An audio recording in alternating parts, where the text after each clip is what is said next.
Imagine being criticized for your relationship status at a certain age. It's quite unfair and unnecessary. Let's explore a story that unfolds differently and with a gentler touch. I'm Jennifer, a 35-year-old woman who has navigated life's ups and downs with grace. Jennifer, once a dedicated office clerk, now embraces life as a housewife, cherishing the simple moments. Her journey to love wasn't straightforward, but it led her to Stephen, a man whose spirit and kindness captivated her. Stephen works in the transportation sector, driving a light truck for deliveries, a job that brings him back home each evening. Their love story began at the workplace, where Jennifer was drawn to Stephen's vibrant personality and approachable charm. She made the first move, finding his blend of casual confidence and genuine warmth irresistible. It felt like destiny had played its hand when Stephen shared her feelings, and within 8 months they decided to marry, filled with hope and dreams for the future. However, marriage revealed a different side of Stephen. The once kind and gentle man Jennifer fell in love with seemed to transform, becoming harsh and unkind. Verbal outbursts became a new norm, leaving Jennifer feeling less like a partner and more like a shadow in their home. The joy and anticipation she once felt about their shared life turned into a daily struggle for peace and respect. Despite the challenges, Jennifer remained hopeful, expressing a desire to contribute financially to their household. She envisioned a partnership where both could work, save, and perhaps prepare for a future family. But when she shared this idea with Stephen, his reaction was far from supportive. His words, fueled by anger and misunderstanding, left Jennifer feeling frightened and alone, questioning the foundation of their marriage.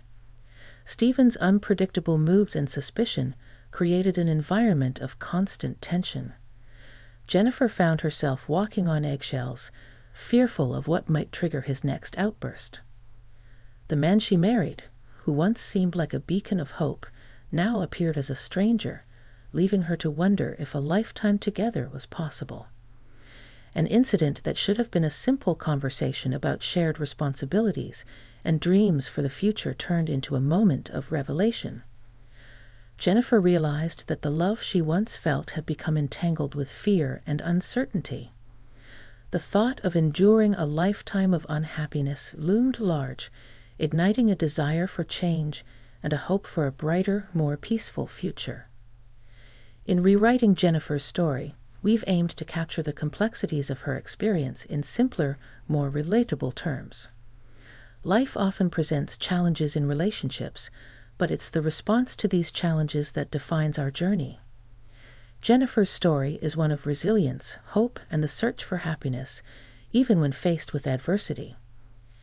Joining Stephen's family brought a sense of happiness and belonging that I hadn't anticipated. Stephen was the kind of person who kept his personal life private, rarely introducing girlfriends to his family. So when we got married, it felt like a celebration, not just for us, but for his family too. They welcomed me with open arms, treating me as if I were a long-lost daughter. My in-laws, kind and generous, became a source of comfort in my new life with Stephen. Thanksgiving at my in-laws' place was a special occasion, a time when warmth and laughter filled the air. My relationship with Stephen's parents was a silver lining in the sometimes challenging aspects of my marriage. Yet during a family gathering, an unexpected turn of events would reveal the complexities of my situation. As the family enjoyed each other's company, playful banter began. A relative joked about his wife in a light-hearted exchange, sparking laughter and a jovial atmosphere. However, when Stephen joined in, the tone shifted. His attempt to tease me in front of everyone left me feeling exposed and hurt, especially when he compared me unfavorably to another, suggesting I lacked a certain womanliness. Stunned by Stephen's words, I found myself at a loss. The laughter around me felt cruel, and the only people who seemed to share my discomfort were my in-laws. Sensing my distress, my father-in-law quickly intervened, suggesting I help in the kitchen. a timely escape from an increasingly uncomfortable situation. In the kitchen, tears I couldn't hold back began to fall. My mother-in-law, ever compassionate, comforted me as though she were my own mother. Meanwhile, my father-in-law addressed the gathering, demanding apologies for the insensitive behavior, a request met by all but Stephen, whose stubbornness only fueled a deeper rift within the family. That incident marked the beginning of a gradual decline in my relationship with Stephen and his family. My visits to my in-laws became less frequent, and life at home grew increasingly difficult. Everyday tasks felt like insurmountable obstacles, and Stephen's reminders of that day only deepened the divide between us. His temper became a constant threat, leaving me walking on eggshells, afraid of igniting his anger further. Living on the 6th floor of an apartment building, I found myself feeling trapped, not just by the physical space, but by the emotional turmoil that had become my daily reality. The joy and connection I once felt with Stephen's family, my only respite in a challenging marriage, had faded, leaving me to navigate a complex web of emotions and uncertainties alone. During a particularly low point in my life, when every day felt like an insurmountable struggle, I found myself contemplating if there was any escape from the overwhelming sadness and isolation. It's difficult to think clearly when you're consumed by such despair. Every thought seems to lead you further into darkness. It was during one of these moments that my sister Susan unexpectedly visited. Susan, who is 2 years older than me, and has always had a youthful appearance that belied her age, hadn't planned on visiting. She was in the area overseeing the renovation of her new club and decided to check in on me. Sensing something was amiss, our relationship has always been close. We were inseparable growing up, and she was my biggest supporter when I married. Her unexpected concern was a reminder of the bond we shared. Upon seeing me, Susan immediately knew something was wrong. Her visit prompted a flood of emotions, and I couldn't help but open up about the difficulties I was facing with my husband. Describing the emotional turmoil felt like recounting a nightmare I couldn't wake up from, a life that felt more like a prison than a home. Susan's initial reaction was one of fury, ready to confront my husband then and there. However, seeing the fear in my eyes, she held back, understanding that her direct confrontation could make my situation worse. Instead, she proposed a daring plan, one that seemed so outlandish it took me by surprise. Yet there was a spark of hope in her idea, a chance for change that seemed almost too good to be true. Her plan, though risky, was imbued with a sense of possibility. Susan's confidence was infectious, and despite the fear of what might happen if we were discovered, her determination and belief in the plan gave me the courage to agree. From that day, Susan became a constant presence. Her strategy relied on the fact that my husband's demeanor changed in public. She believed that by being around, she could protect me from further harm. Susan's visits became more frequent, and unexpectedly, my husband began to look forward to her company, especially their evening drinks. Over time, he grew fond of her, showing her a side of affection I had never seen. Susan played her part brilliantly, ensuring he was well enough intoxicated each evening before she left, always offering to stay over as a gesture of camaraderie. Her plan was a delicate balance of intervention and observation, a testament to her commitment to helping me find a way out of my despair. With each visit, she not only provided a buffer between me and my husband, but also worked quietly behind the scenes to implement her plan, a plan that held the promise of freedom and a new beginning. Susan always gracefully declined Stephen's invitations to stay over, promising to return the following day. For Stephen, these moments with Susan were like living in a dream, to the point where he seemed to forget about our marriage entirely. However, the dynamic shifted dramatically when Susan was on the verge of reopening her club unexpectedly. Stephen announced he wanted a divorce, claiming he had found someone he cared more about and desired happiness with them instead of me. I was stunned by his sudden decision and his blunt dismissal of our life together. Refusing to accept his selfish rationale, I was met with the cold reality that Stephen had already prepared for this moment, even mentioning he had consulted a lawyer. During a formal meeting with the lawyer present, Stephen threw baseless accusations my way, suggesting I was only after financial gain and willing to negotiate my exit from the marriage for a price. It was a stark revelation of his true feelings or lack thereof toward me. Despite the hurtful words and the clear indication of his priorities, I faced the situation with a mix of resignation and strategic thinking, agreeing to the divorce under the condition of fair property division. As Stephen gleefully anticipated a swift and uncomplicated divorce, unaware of my inner feelings, I couldn't help but reveal a knowing smirk, recognizing the irony of the situation. The proceedings began to unfold, but it wasn't just a matter between Stephen and me. When we broke the news to his parents, they were vehemently against it. They couldn't fathom why Stephen would consider divorce, especially when they saw how much I had integrated into and dedicated myself to the family. His parents' reaction was a mix of anger and disappointment. They saw me as part of their family, and the idea of separation was unbearable to them. Stephen's indifference to his parents' pleas highlighted a stark disconnect, his mind seemingly made up regardless of anyone else's feelings. It was clear that his decision wasn't just affecting me. It was impacting those around us who valued the family unit we had formed. Despite the initial despair, this moment reinforced the support and love his parents had for me, contrasting sharply with Stephen's readiness to abandon our marriage for a newfound affection. Their defense in the face of his resolve was a small solace, reminding me of the familial bonds that extended beyond the failing marriage. Feeling a deep sense of betrayal towards Stephen's parents was inevitable. I had grown to love them as if they were my own, and the thought of leaving them behind was heart-wrenching. If only my marriage with Stephen had turned out differently. I would have been honored to remain part of their family. The sorrow of the situation was overwhelming, and I found myself unable to stop the flow of tears. Stephen's reaction to his parents' desperate pleas was one of complete dismissal. Fueled by anger and defiance, he vocally rejected their concern and insistence on reconsidering his decision. Their inability to support his sudden choice led to a dramatic fallout, resulting in Stephen being disowned on the spot. Following this, he left, presumably to start a new life with the person he claimed to love, and our divorce was finalized shortly after. Half a year later, I found myself in an upscale French restaurant enjoying a dinner with my parents. It was there, during a brief moment outside to take a call, that I unexpectedly ran into Stephen.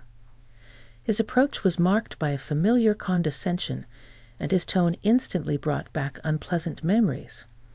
My expression must have betrayed my feelings, prompting him to challenge me with a sneer, questioning if I had moved on or found someone new. His mockery was a painful reminder of the person I had come to know after marrying him, someone whose true colors were hidden until it was too late. Before I could respond to his provocations, Susan appeared. Her timing was impeccable. Just as Stephen was about to boast about his new life, the smugness on his face was evident as he announced their plans to marry, wrapping an arm around her in a possessive gesture. I stood there composed, not letting his words or actions disturb me. My response was a silent, steely gaze, even as he flaunted his relationship with Susan, believing he had somehow triumphed over me. Stephen's grin seemed to imply he had won some victory, not only in life but also in love, believing that his new relationship with Susan validated his choices. However, his inability to understand the true impact of his actions, the pain he had caused, and the relationships he had strained was clear. He looked at me expecting a reaction, but I remained unflustered, watching the scene unfold with a calm detachment, knowing that the value of one's life and happiness cannot be measured by another's perceptions or spiteful remarks. In a twist that seemed straight out of a drama, Susan coolly withdrew from Stephen's grasp, delivering the stunning revelation that she had no intention of marrying him. Her declaration left Stephen in a state of shock, his face a mix of disbelief and confusion as he tried to process her words. I couldn't help but let out a mockingly confused tone, reveling in the unraveling of our meticulously planned scheme. Stephen was utterly bewildered, questioning the reality of the situation, unable to grasp that the entire scenario was a carefully orchestrated plot by Susan and me. The goal was simple: to secure the divorce and ensure a favorable settlement. As I joined Susan, our shared glances were filled with amusement over the success of our plan, even as the truth dawned on Stephen. He struggled to accept it, the idea that Susan, whom he believed was deeply in love with him, was actually part of a ruse to expedite our divorce and secure a better financial outcome. His protests were met with feigned innocence and calculated responses from Susan, who maintained her act of having only entertained him as a client, never harboring any real affection towards him. Susan's explanation, dripping with mock sympathy, was the final blow to Stephen's ego. She clarified that her interactions with him were strictly professional, a necessary facade to ensure the success of our plan. Stephen's reaction, a mix of anger and disbelief, unfolded publicly as he voiced his outrage, unable to come to terms with being manipulated for the past 8 months. Amidst his tirade, Susan's sharp retort highlighted the absurdity of his expectations. Why would anyone genuinely want to be with someone capable of such emotional cruelty? Her words, though harsh, were a reflection of the reality Stephen refused to acknowledge. As the situation escalated, I discreetly prepared to call for help if needed, wary of Stephen's potential for aggression. The charade we had maintained for half a year, a delicate balance of deception and strategy, had come to a successful conclusion, revealing the lengths to which we were willing to go to escape the toxic cycle of my marriage with Stephen. The revelation, although shocking, was a testament to our resolve and the depth of our familial bond.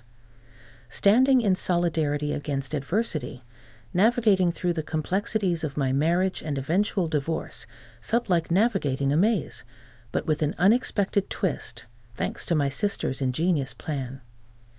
My sister, already happily married to a man who worked as a bodyguard, concocted a ruse to entangle my ex-husband in a web of deception.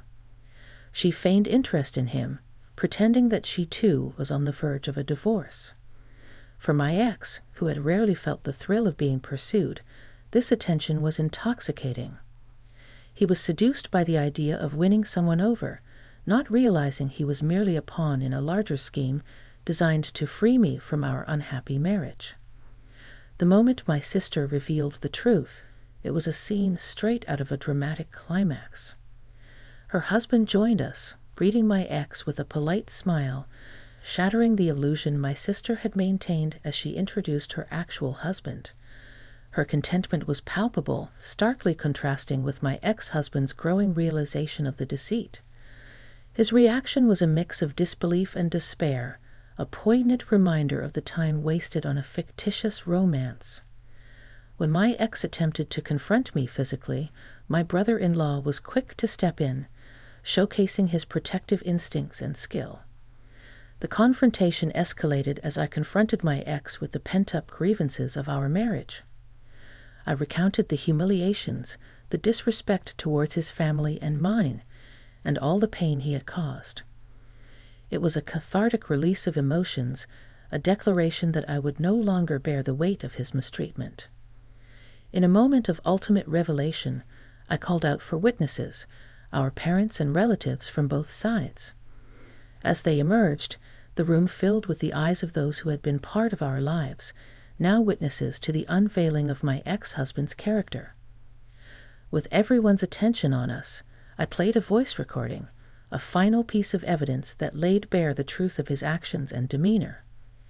This moment was more than just about exposing my ex-husband's failings. It was a testament to the strength found in unity, the support of family, and the lengths we go to protect and vindicate our loved ones. It was a turning point, marking the end of a chapter filled with turmoil and the beginning of a journey towards healing and newfound independence. In a moment that felt like the climax of a long and turbulent saga, I stood before our assembled families, about to reveal the true nature of my ex-husband through a voice recording.